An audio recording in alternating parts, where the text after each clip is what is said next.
மாண்புமிகு பேரவைத் தலைவர் அவர்களே,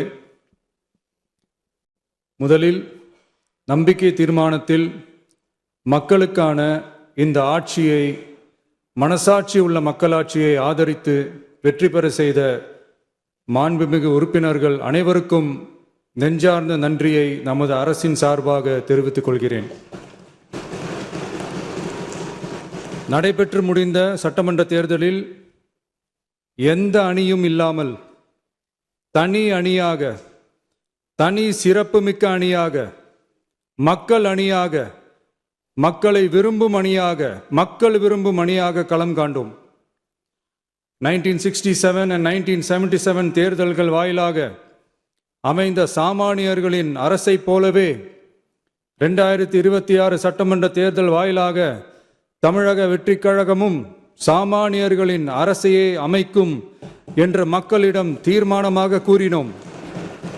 மக்களும் நம் மீது நம்பிக்கை வைத்து தீர்மானமாக வாக்களித்தனர். வாகை சூடும் அந்த வரலாறு திரும்பியது. விசில் அலை வெற்றி அலையாக மாறியது. ஒரு விரல் புரட்சி விசில் புரட்சியானது.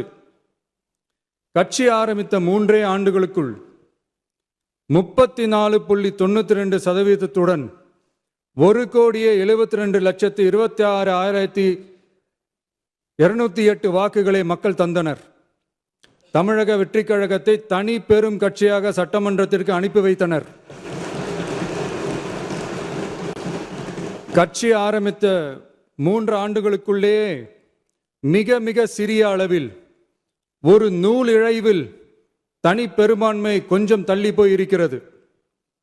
அதனால் இந்த அரசை சிறுபான்மை அரசு போல யாரும் நினைத்தால் அதிலும் எங்களுக்கு மகிழ்ச்சியே. நாங்களே சொல்கிறோம், இது சிறுபான்மை அரசுதான்.